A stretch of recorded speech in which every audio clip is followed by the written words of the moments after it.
the Celtic Sea Salt, and by the way, it needs to be non-kosher Celtic Sea Salt. The kosher Celtic Sea Salt is essentially white, has really no minerals in it. But the true Celtic Sea Salt, which is a gray salt, and it seems that the coarse salt works a little bit better than the fine salt, if you can get that. And so the mineral ratio of Celtic Sea Salt seems to be what the body is looking for in terms of what is being lost in mineral salts from our body because of the different frequencies we're exposed to, the different range of frequencies that most of us are exposed to today. And so actually wearing,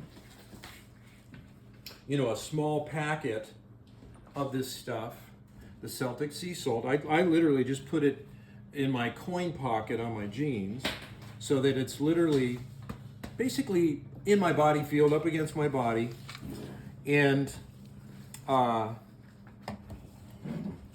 you need to take a little bit into your body. So, so most people recognize that, if you wear a gemstone on your body that you get a certain amount of protection. But it turns out that most of your semi-precious stones, they may work, but they typically only work at the heart chakra. And it has to be specifically in the center of the heart chakra, otherwise it doesn't work. So in other words, if you had it sitting right at the nipple level, right, you'll have full body coverage for most cases. But if that's 1 inch high or 1 inch low, shuts down all the regulations in the body.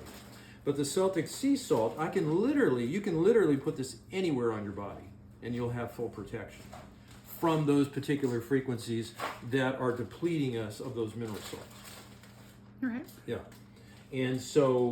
And I don't think there's any negative consequence to that for most people. Certainly anybody who knows that they're in the presence of various different cell towers, they live in a suburban area where everybody's got Wi-Fi, neighbors next door and across the street, that, and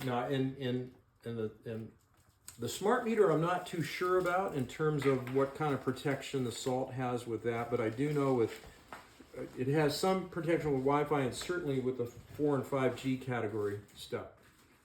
So, yeah. And then you take it internally too, right? Yeah, typically about a 1/4 teaspoon, most people are testing for, and about 1 to 1.5 tablespoons in a pack, on the body. And, right. And it technically needs to be kind of, comfortably against the body kind of thing.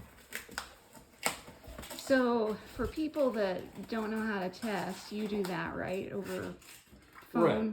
Yeah. Right. And I usually, I take a couple of minutes and just show people how it works so that they get an idea. Most people haven't had it done before. So if they get a semblance in their mind at a layman's level how that stuff works. Right. It's important for me that the patient has at least that much understanding so they have confidence that it's doing something. Right. Yeah. So for people who don't test, is there a problem with going over the amount? You said... Oh, in terms of the salt on their body? Yeah. That's a reasonable question. So if you're between 1 tablespoon and 1.5 tablespoons, I think you're probably okay. Just do 1.5 tablespoons and call it good? Yeah, at least a tablespoon. Yeah. Sure. Yeah. Mm-hmm. Okay. Yeah. All right. Well, thank you. You're welcome.